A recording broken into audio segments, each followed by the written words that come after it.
সকল দর্শকবৃন্দদের আজ আমার এই চ্যানেলে স্বাগত জানাই। প্রত্যেকে নিশ্চয়ই শ্রী শ্রী পদ্মাবতী মায়ের কৃপায় ভালো আছেন, ভালো থাকবেন। জয় বাবা লোকনাথের জয়। 26শে আগস্ট 9ই ভাদ্র সোমবার শ্রী শ্রী লোকনাথ বাবার আবির্ভাব তিথি দিবস, কোনো কোনো মতে মঙ্গলবার। যার যেদিনকে পুজো করার তিনি করবেন। তবে রবিবার 3:40 পর, রাত্রিবেলায় 3:40 পর থেকে পরের দিন সোমবার রাত্রি 2:20 পর্যন্ত এই সময় আছে বাবাকে পুজো করার। তো এই লোকনাথ বাবার জন্ম 1700 খ্রিস্টাব্দের 31শে অগাস্ট।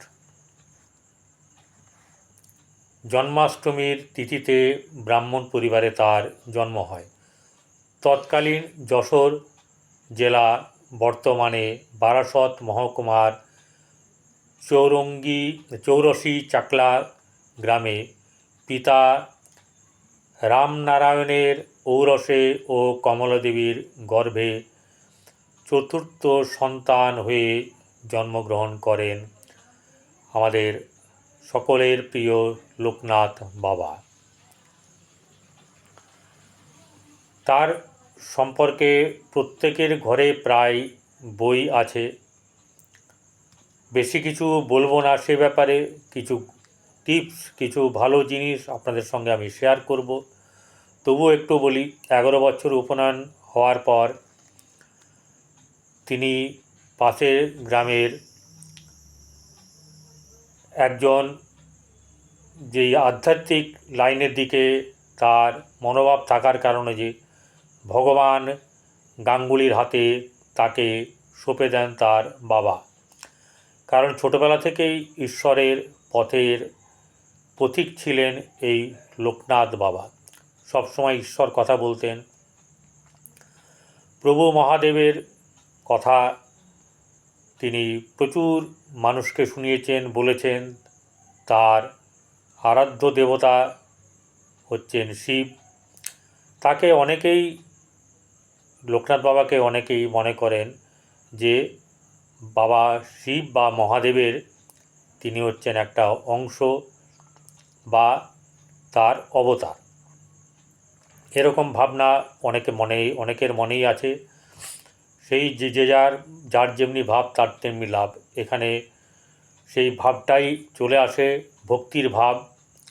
সেই ভক্তির ভাবে তাকে মানুষ ভগবান রূপে দেখে।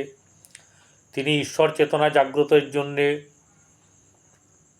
গ্রাম, শহর, মাঠ, জঙ্গল, নদী পেরিয়ে কালীঘাটে চলে আসেন এবং সেখানে তপস্যা করেন। পরবর্তীকালে এখানে সেখানে নানা রকম জায়গায় ঘুরে ঘুরে তিনি ব্রহ্মজ্ঞান লাভ করেন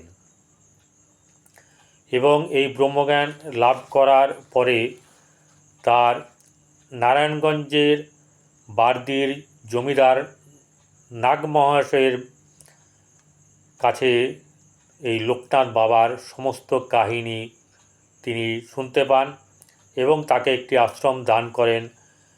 সেই আশ্রমে কিছুদিনের মধ্যেই তার আশ্রমের নাম চারিদিকে ছড়িয়ে পড়ে এবং সেই সঙ্গে ছড়িয়ে পড়ে হচ্ছে বাবা লোকনাথের নাম, তার আদর্শ, তার জীবনী, তার পথ চলা, তার বাক্য, সবগুলোই যেন সকলের কাছে সাক্ষাৎ শিবরূপী ভগবান উপস্থিত হয়েছে, এরকম ভাব সকলের মধ্যে জাগ্রত হয়েছে।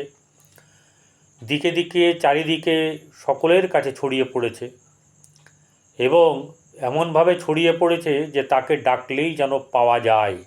অবশ্যই করে সেই কথা বেরিয়ে আসে, রণে বনে জঙ্গলে যেখানে ডাকিবে আমাকে সেখানেই পাইবে। এমন বহু কথা, বহু তথ্য অনেকের মুখে শুনেছেন যে ঘোর বিপদে তার নাম স্মরণ করা হয়েছে আর তাকে দেখতে পাওয়া যায়নি, তার উপস্থিতি টের পাওয়া গেছে।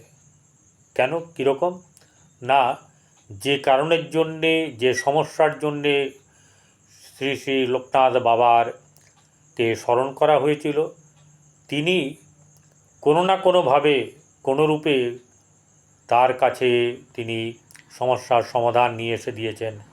কে না বিশ্বাস করবে বলুন? প্রত্যেকেই ঘরে ঘরে প্রতিটি মানুষ তাকে আজও বিশ্বাস করে। আজও তিনি প্রতি ভক্তের কাছে, যারা ডাকে তাদের কাছে আজও আসেন তিনি। কারণ তিনি কথা দিয়েছিলেন যে আমি তোমাদের মধ্যেই থাকব, তোমাদের কাছেই থাকব।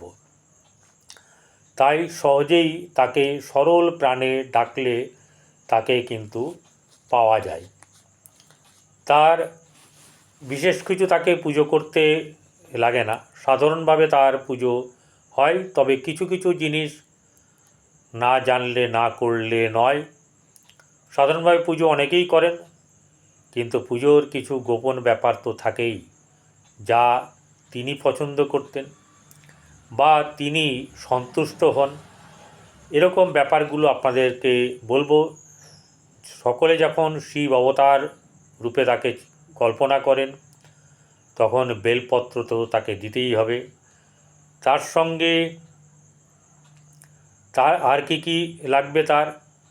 তার সঙ্গে লাগবে হচ্ছে নীল শাপলা, নীল শালুক এবং সাদা পুষ্প দিয়ে তাকে পুজো করতে হবে। কি মন্ত্রে পুজো করবেন? ওম যোগীন্দ্রনাথায় নমস্তুভ্যং, ত্যাগীশ্বরায় বৈ নম, ভূমানন্দ স্বরূপায় লোকনাথায় নমো নমঃ। নমামি বারদী চন্দ্রং নন্দং কাননেশ্বরং হরিম। ওং নমঃ শিবায় শান্তায় কারণত্রয় হে তবে। জয় বাবা লোকনাথ, জয় মা লোকনাথ, জয় শিব লোকনাথ, জয় ব্রহ্ম লোকনাথ, জয় গুরু লোকনাথ। ওম শান্তি, ওম শান্তি, ওম শান্তি ওম। এই মন্ত্রে তাকে পুজো করবেন। তিনি যা খেতে ভালোবাসেন সেগুলো দেবেন, সেগুলো অনেকেই দেন। যেমন মিছরি তার হচ্ছে প্রিয় খাবার, তিনি ভালোবাসতেন। এবং কারণ কেন? মিছরি হচ্ছে ঠান্ডা, পেটে গেলে পেটটাকে ঠান্ডা রাখে। পেট ঠান্ডা রাখলে বলে জগৎ ঠান্ডা, সেরকম ধরনের চিন্তা ভালো আসবে, জ্ঞান লাভে তার কোনো রকম ধরনের বাধা বিপত্তি আসবে না। তাই মিছরি দিতেন। মিছরি জল দেবেন আপনারা একটা গ্লাসে ভিজিয়ে, ওর মধ্যে লবণ দেবেন না। জিলিপি দেবেন। আর রান্না বা ব্যঞ্জনে সাধারণ খাবার, ডাল ভাত, চচ্চড়ি, লাবড়া, চাটনি।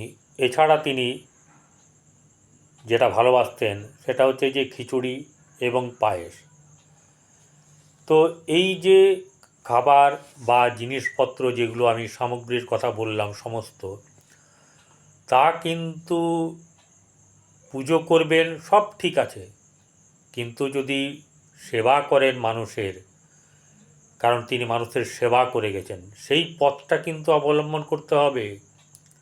এই গোপন তত্ত্ব অনেকেই জানেন, যারা জানেন তারা কিন্তু করেন, তারা ভালো করে আজকের দিনে নরনারায়ণ সেবা করেন। তো এই সেবা দ্বারা কিন্তু তিনি তৃপ্তিবোধ করেন। আর যখনই তৃপ্তিবোধ করেন তখন কি করেন? ভক্তের মনোবাঞ্ছা পূর্ণ করেন। এবং ভক্ত যেখানে ডাকে আপদে বিপদে, জয় বাবা লোকনাথ বলে প্রভু আমাকে কৃপা করো, তখন কিন্তু তিনি কী করতেন? তাদের কিন্তু স্মরণ যারা করেন তাদের কাছে কিন্তু দৌড়ে চলে যান।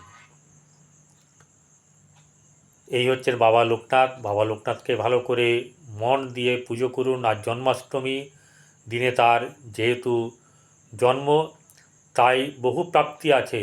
এর সঙ্গে কিন্তু যেটা দেবেন সেটা হচ্ছে গিয়ে আপনার খেজুর দেবেন এবং তাল শাঁস দেবেন। তালের যদি কোনো কিছু আপনাদের দেওয়ার মতন, তৈরি করে দেওয়ার মতন থাকে জানেন, সেটা কিন্তু অবশ্যই দেবেন। তাতে কিন্তু তিনি তুষ্ট হবেন। এবং মন দিয়ে আপনারা আপনাদের মনস্কামনা জানান। অবশ্যই করে পূর্ণ করবেন। শ্রী শ্রী বাবা লোকনাথ ব্রহ্মচারী মহাশয় প্রভু তিনি আমাদেরকে সবসময় আগলে রেখেছেন। দেখবেন আপনি ঘর থেকে যখন বেরোবেন বা কোনো কাজে যাবেন, বাবা লোকনাথের নাম নিন, প্রভু লোকনাথের নাম নিন। জয় লোকনাথ বাবার জয় বলে আজকে এখানে শেষ করলাম। ভালো থাকবেন। নমস্কার।